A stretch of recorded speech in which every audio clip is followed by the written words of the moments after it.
Wasn't Buddha a little overweight as well? So he obviously didn't need a special diet or fitness training program to wake up, did he?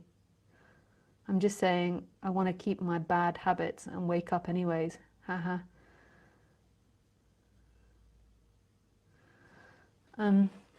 Actually, the Buddha's fat belly is a representation of having a strong hara. So the reason they do that is because when you meditate a lot, your belly actually gets bigger. It happened to me. I used to play the trombone at school. It's an effect of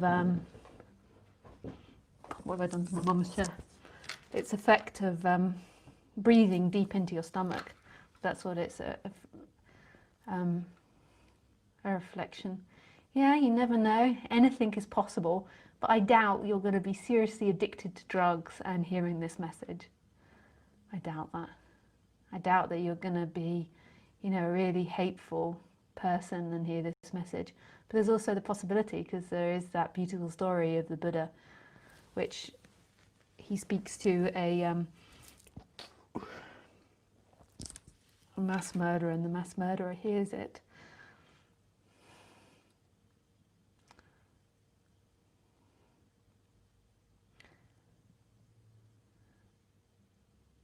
But that's kind of the attitude that I find that non-duality brings. It often brings, you know, when you do yoga or you're doing an emotional release or different spiritualities, then people are more open to changing, where I sometimes find with people with non-duality, they seem to think that it doesn't mean change of the character, because often the character is too scared to change or too addicted to change. And so the idea of change produces loads of fear. So therefore they don't pick things which mean change.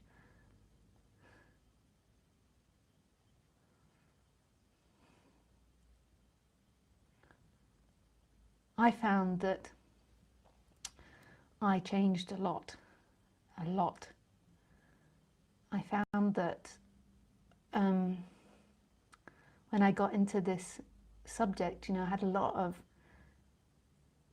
weird ideas, which was very much in line with society's ideas, like blame, hateful ideas, destructive ideas, not understanding myself, passive aggressive. But mostly I had a big temper. What used to happen to me, and I'm sure a lot of people can recognize this, and it's totally something that you can stop, although it's something that I still have to work on. I don't really have a temper, but there's a few times I can say in the last 7 years where I have had a bit of a shout, but it's not really lasted very long. It was nothing like it was before. But what used to happen to me was I was too passive. I wasn't, I've spoken about this many times before actually, I wasn't taught how to put up proper boundaries. So what would happen was I would be passive, like insanely passive, doing things I didn't want to do because I felt sorry for the other person, I felt too scared of the other person, lots of different reasons, but I wasn't conscious of that.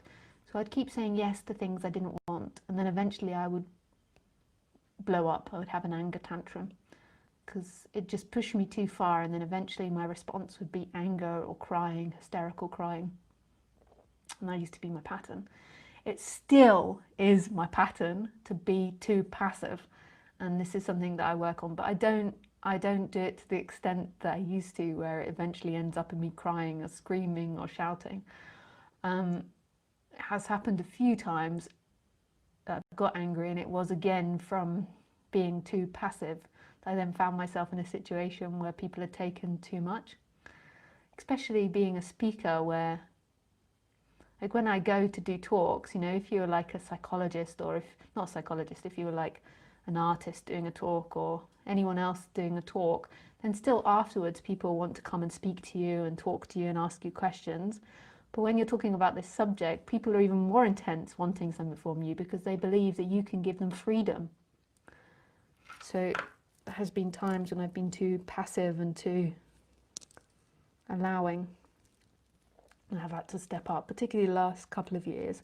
As it's got bigger, I've had to step up more and more of like, no, no, no, no, no.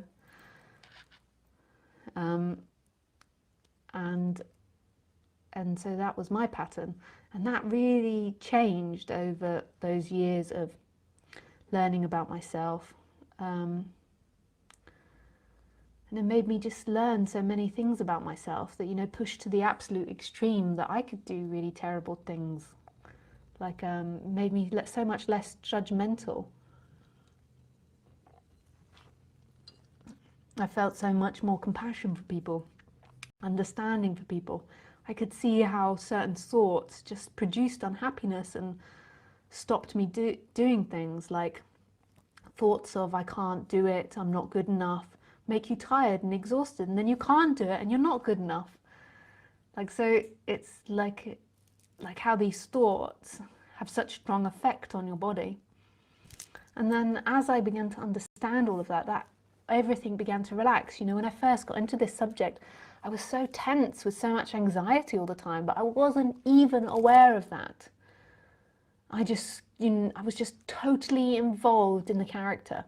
And then the character relaxed and relaxed and relaxed. And then as it became relaxed and more spacious, then this message began to be heard. I remember that when I first realized that I, who I truly was, wasn't this character looking through. There was something else looking through these eyes. There was something else hearing. And that which was looking and that which was hearing and that which was speaking wasn't separate from anything that was here. The seeing and the seen weren't separate. And that was like stunning. But then the story of me, I got involved again. And even though there was a taste of that after it's seen, you know, I'd get really involved in the person again. It'd kind of get veiled again. And then that time when that big love explosion happened here. And it was seen not only was the looking not separate from everything, that sense of I, that sense of aliveness was also everywhere and everything. The life was also this quality of love, this sense of being. And that wasn't inside of my body either.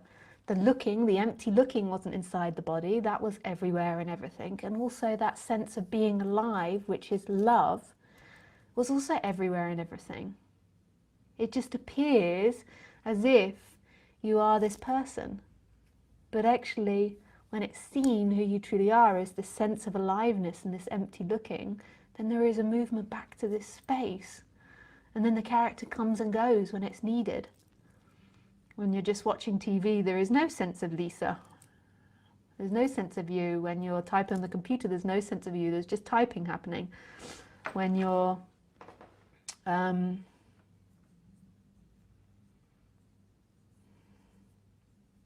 doing something else, there's no sense of you. And then when you're talking to your friends, maybe there's more of a sense of you because you're talking about you and the character.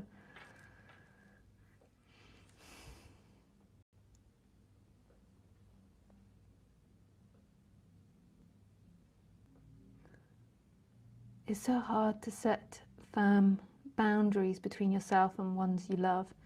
The veil is sometimes too thin, like the ideas of separation is not true, and so you do not want to be dismissive of people or their ideas, even though you believe them to be really wrong. Yeah, it is really hard. Relationships can be difficult, enlightened or not enlightened, because they've got their ideas and you've got your ideas. And you're right, you can't also bulldoze people, like by setting boundaries. I'm also afraid sometimes of bulldozing people, because I know myself so well now that it's easy for me to understand what I want. Hey Isabel, you were talking about how you can sometimes lose power when sharing. I like things tiny and calmly raise the issue with my more messy partner. I quietly lost power and my requests were ever blamed on having a super tidy mother in childhood. Many years later, very sadly divorced. But now my place is super tidy and I love it. Yeah. I think everybody should have like a marriage counsellor that they go and see once a month to sort of like discuss these issues and how to fairly resolve them. Or, I mean, the way that I tend to favour is that you have like apartments next to each other, so you each have your individual apartment.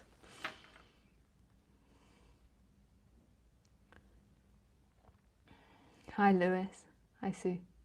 Thank you for the words and it and echo of my inner feelings in sounds. Much love. Yes, separate places. Hi, Laurie. Great talk. I completely see that I am filling time with anything on the computer, including Netflix binging. Being completely quiet is avoided at all costs and has been since this whole idea of me being enlightened started. Yeah. You can just try. So what I do with my friend is we try, he doesn't really like meditation, we just sit in silence for half an hour every day. Thank you for your answer. I was referring to your earlier statement that when one doesn't change things like compulsive eating and being lazy, they won't get enlightened. It does sound arrogant to me when a spiritual teacher says things like this. I don't think that I said that. I think that I said that the person can never become enlightened, and so anything the person does or doesn't do doesn't get them to enlightenment. So I don't think I quite said it like that. But I do see that I just see so many people abuse themselves, and then they come and they're like, why aren't I enlightened? And they're binging or on stuff or addicted or gambling addict, and they're so unhappy, and they come and they're like, is my life not changing? I've been listening to you for 2 years and nothing's changed, and yet they're so unhappy. They're gambling every night, or they're addicted to something, or they're in a really abusive relationship, and then they're like hands on the hips like, why isn't nothing changed for me? I'm like, well, if you're staying in stuff because of fear, then obviously that's just going to perpetuate fear in your life, so you're just going to feel fear a lot of the time, so of course you're going to feel suffering. And I would take that back, Stello, rather than just putting it on me and saying that it sounds arrogant of me saying this. Why don't you take it back on yourself and do an investigation into yourself of what you feel when I say it? So you say it sounds arrogant of me, Lisa, but why don't you look at what you feel? So you don't like what I say. So why is it that you don't like what I say? Could it be that it's touching something that you don't want to look at? It also could be that I'm not the right teacher for you and that you need to find somebody else that speaks about it. But it could also be that you're avoiding a landmine, and so therefore you're always going to feel that landmine. If you're avoiding fear, you're always going to feel that fear because it's going to be haunting you. It's going to be chasing at your ankles. So turn around and look at it. And often I can be lazy. I sometimes call myself lazy, but actually I'm not so lazy, but I call it in comparison to other people. Like I used to have friends when they were just starting their careers, they were working like 17, 18 hours a day with no lunch break in order to stay in their job because there was so much competition. And I'm not got that personality at all. But what was I going to say? But if you are finding that you're lazy all the time and you don't want to do anything and you've got no energy, I've often found that there could be a physical illness there or some nutrients that's being missed. But I often find that lack of energy is normally because you've got unconscious thoughts telling yourself that you're not worthy and that you can't do it. They're happening. And that's making you feel exhausted. When you feel you can do it and positive about something, then it can bring more energy. But it can also be lack of nutrients, lack of certain chemicals, parents, genetics. But often I also find it's because of low self-esteem that people have lack of energy, because they feel like even if they do it, they'll fail. So therefore there's no energy to do things. So they end up just going to work, just managing to complete their workday, and then laying in front of the TV all the time, or not doing anything, or having a depressed attitude.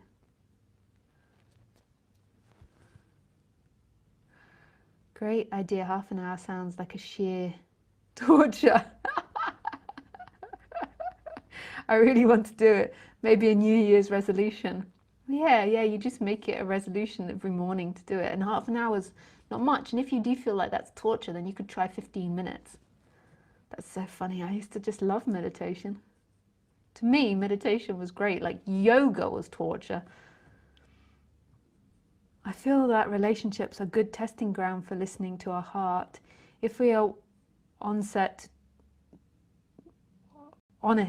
to ourselves, we often find that the other person also wants the same as you, but was afraid to say it, for example. If in your heart it is clear that separation should happen, it turns out not to be bad for the other. We are in a way put in the position to not be afraid to lose the other, or money, or anything else we prioritize over what we deeply feel to be right. But also it can be hard to be clear on your relative's truths in the moment if there are a lot of unconscious thoughts, feelings of the heart. But there also can be seen and maybe decisions delayed for when clarity is there. That's too funny because I love yoga. Oh my god, dying here. Oh yeah. So maybe yoga's enough. Laurie, that's cute that you like yoga. I used to like hot yoga. Maybe it's a personality type then, because I used to like hot yoga, but it was like super slow yoga. Now, if you were to do it correctly, you had to have like all your muscles held really tightly at all times, and I never used to do that. But I used to hold them a little bit tightly and relax them, so it was just like really soothing and relaxing. I loved it, and it was really hot, and you just sit in a position for ages. But Ashtanga yoga, I'm like, don't like. Or 2 times 15 minutes, one in the morning and one in the evening. Yeah, that's another thing you could do.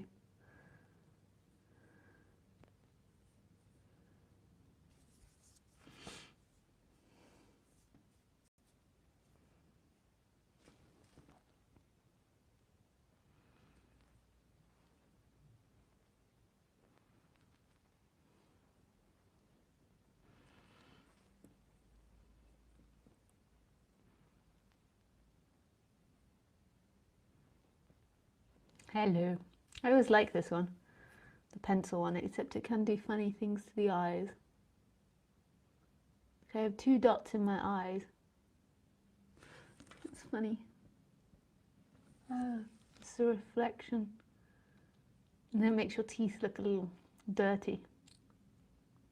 It makes hair look really cool. That's cool. Look at the lamp. I mean, that's amazing what you can do with technology now.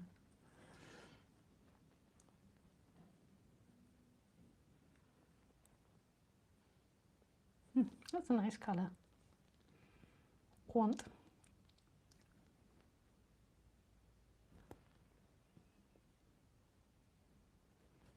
That's nice as well. Normal. Okay. Okay.